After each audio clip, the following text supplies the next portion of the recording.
Have you ever watched a Marvel movie and felt like it was hiding something in plain sight? Because Spider-Man Brand New Day does exactly that. At first glance, it looks like another exciting Spider-Man adventure, packed with action, emotional moments, and a few shocking surprises.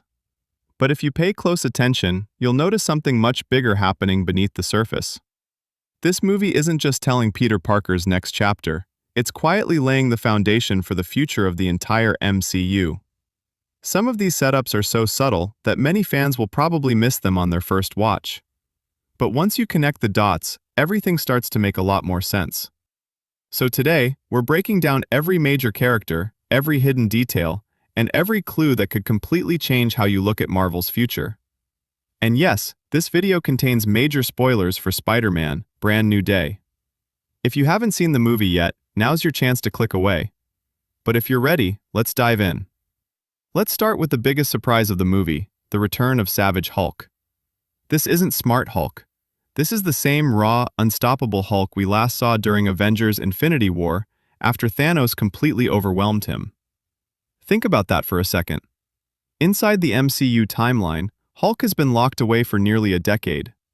Bruce Banner has spent years suppressing that side of himself, choosing the peaceful life over the monster within. Instead of embracing Hulk, Bruce built a normal life, laughed about his Avengers days, and convinced himself that chapter was finally over. But deep down, Savage Hulk was never truly gone. He was waiting. Everything changes when Jean Grey arrives at Bruce Banner's home. Her mission has nothing to do with Hulk. She's desperately searching for answers about her missing sister and the mysterious VMAX project. To do that, she enters Bruce's mind using her telepathic abilities. What she doesn't realize is that Bruce has spent years building powerful mental barriers to keep Savage Hulk locked away. The moment Jean pushes into his mind, those barriers begin to crack. And then, they completely shatter. Within seconds, Bruce loses control, Smart Hulk disappears, and Savage Hulk finally returns. It's one of the most satisfying moments in the entire movie because it reminds us just how terrifying Hulk can really be when nobody is controlling him.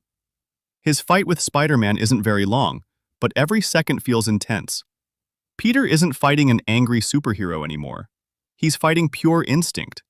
But the most interesting moment happens at the end. As Hulk falls, Peter suddenly calls out to him. Not as Spider-Man, but as Peter Parker. For just a brief second, Hulk stops.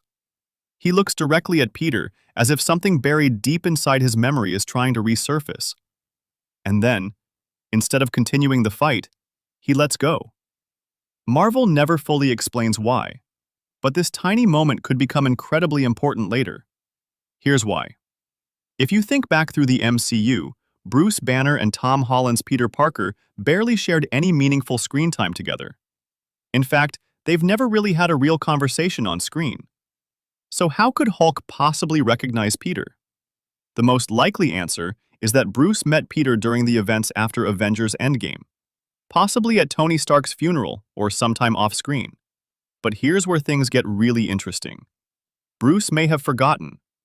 Hulk may not have. That's actually something Marvel Comics has explored before. Even after magical events erased Peter Parker's identity from everyone's memories, Hulk was one of the very few who still remembered who Spider-Man really was.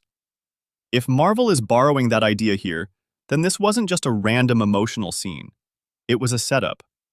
A quiet reminder that Hulk's mind doesn't always follow the same rules as Bruce Banner's. And if that's true, this tiny interaction between Hulk and Peter could become incredibly important in Avengers: Secret Wars. But Hulk isn't the only character setting up Marvel's future. The movie's biggest surprise might actually be Jean Grey. For months, fans debated who Sadie Sink was really playing. There were dozens of theories, but one question kept coming up. If she really is Jean Grey, why don't her powers look like the comics? Well, the movie answers that in a surprisingly smart way. This isn't the fully realized Jean Grey that longtime Marvel fans know. She's only beginning to discover what she's capable of. And honestly, that's what makes her story so much more interesting. Instead of introducing an all-powerful mutant from day one, Marvel lets us watch Jean evolve step by step. Every emotional moment pushes her abilities further, making her transformation feel earned instead of rushed. One thing the movie never directly explains, though, is how Jean got her powers in the first place. The simplest answer is that she's a mutant. Just like in the comics, her X gene was always there. It simply hadn't awakened yet. And that's an important detail because mutant abilities don't always appear at birth. Sometimes they're triggered during puberty. Other times, they awaken after overwhelming trauma. That's exactly what happens here. Everything changes when Jean discovers the horrifying truth behind the mysterious VMAX project. At first, VMAX sounds like nothing more than a random word. But then the pieces finally come together. Her sister never meant to send a secret code. She was trying to cry for help. The final telepathic message wasn't a complete sentence because her mind had already been destroyed. She had been subjected to experiments so brutal that her brain could barely process reality anymore. The only thing her shattered mind could do was repeat the last thing it experienced. VMAX. That's all she had left. When Jean finally realizes what happened to her sister, everything changes. Her grief becomes unbearable. Her powers explode. Until now, Jean had only shown brief flashes of telepathy. Now she creates an enormous psychic field that traps everyone inside. Every soldier, every agent, every assassin. They're no longer thinking for themselves. They're all connected to one mind. Jean's. One of the coolest action sequences in the movie perfectly demonstrates this. The hand ninjas don't attack like individuals. They move like a single body. Every punch, every jump, every coordinated strike feels almost mechanical, as if dozens of people suddenly became one living organism. It's exactly how your own body works. Your brain sends one signal, your shoulder moves, your elbow follows, your wrist adjusts, your fingers close. Everything happens together. That's exactly how Jean controls the battlefield.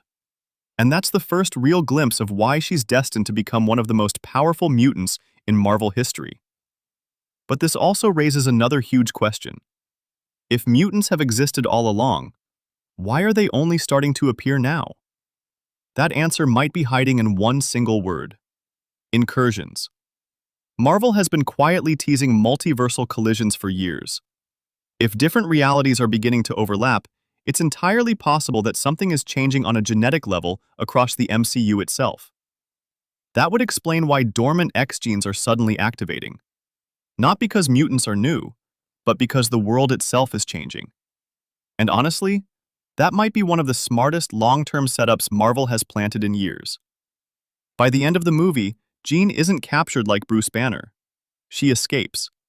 Which is exactly what you'd expect if Marvel is preparing her for a much bigger role. She probably won't have a major part in Avengers, Doomsday. But Secret Wars? That's a completely different story. Everything about this movie suggests Marvel is slowly building toward its own version of the X-Men. And if that's true, Jean Grey won't just be another supporting character. She'll be one of the cornerstones of the next era of the MCU. Now let's talk about the emotional heart of this movie. Peter Parker. Because beneath all the action, explosions, and superhero battles, Brand New Day is really about one thing: learning to live with the choices you can never take back. Ever since the events of No Way Home, Peter has been carrying a burden that nobody else even remembers. He made the ultimate sacrifice to save the world, but the price was losing everyone who mattered most. And this movie finally forces him to face that reality. When Peter crosses paths with MJ again, it's one of the most heartbreaking scenes in the film. She looks at him. She talks to him. She even feels like there's something strangely familiar about him. But she doesn't remember why. That's what makes the scene so powerful. This isn't a story about forgotten memories magically returning overnight. It's about two people who clearly share a connection, without understanding where that connection came from. Marvel deserves a lot of credit here, because they resist taking the easy route. Instead of instantly reuniting Peter and MJ, they let the silence do the storytelling. You can feel Peter wanting to tell her everything, but he knows he can't. Not because he's afraid, because he respects the life she has now. There's one small detail near the end that really stood out to me. MJ still keeps the necklace Peter once gave her. The movie never explains why. Maybe she simply likes it. Or maybe, Some part of her heart remembers what her mind has forgotten. Marvel leaves that question unanswered, and honestly, that's the perfect decision. Sometimes mystery is more powerful than explanation. Then we get to Ned, and if you blink, you might miss one of the most important moments in the entire movie. Their reunion begins like two strangers catching up after years apart. Everything feels normal, until they shake hands. Right after the handshake, Ned hesitates for just a split second. His expression changes. His eyes blink as though something buried deep inside his mind is trying to break free. Then he quietly says, "Peter." It's subtle, almost invisible, but it feels intentional. Was the spell beginning to weaken? Did some hidden memory finally push its way back to the surface? Or was it simply emotion? Marvel doesn't answer the question, but moments like this are exactly what keep fans talking long after the credits roll. And honestly, that's great storytelling. Another character who completely surprised me was Frank Castle, better known as the Punisher. Going into this movie, I expected him to be the same dark, ruthless anti-hero we've seen for years. Instead, Marvel gave us something different. He's still intimidating, he's still dangerous, but he also brings an unexpected sense of humor that makes every scene more entertaining. It never feels forced. It feels like we're seeing a different side of Frank, a version that still carries all the scars of his past, but doesn't have to spend every second looking angry. That fresh approach works surprisingly well. Then comes the moment that nearly gave me a heart attack. When Peter gets shot, for a few seconds, I genuinely thought Marvel might actually kill Spider-Man. The scene is intense. Peter is bleeding, he's barely conscious, and suddenly every possibility feels real. Even though comic book fans know Spider-Man has survived moments like this before, the movie creates just enough uncertainty to make you question everything. Thankfully, Peter survives. But what's really interesting isn't the injury itself. It's what happens afterward. Jean Grey helps keep him alive using her growing psychic abilities. The movie doesn't spend much time explaining exactly how she does it, but the emotional impact is clear. For the first time, Peter isn't the one saving someone else. Someone is saving him. And that completely changes their relationship. Earlier in the movie, Peter becomes the emotional anchor Jean desperately needed. Now Jean returns the favor. Neither character could have reached the ending without the other. That's why I think this partnership matters far more than most people realize. Marvel isn't just creating another superhero friendship. They're quietly building the emotional foundation for future crossover stories. Imagine these two characters meeting again in Secret Wars. After everything they've already been through together, that payoff could be incredible. Now let's look at the bigger picture. Because by the time the credits roll, Spider-Man Brand New Day isn't just setting up Peter Parker's next adventure, it's quietly expanding the entire Marvel universe. One of the most interesting pieces of that puzzle is the growing role of the Department of Damage Control. Throughout the movie, we see how far they're willing to go in the name of security. Their experiments, their technology, and their obsession with controlling enhanced individuals suggest that they're preparing for something much bigger than Spider-Man. And if mutants are about to become a major part of the MCU, that mindset could create the perfect conflict. In Marvel stories, some of the greatest threats to the X-Men aren't always supervillains.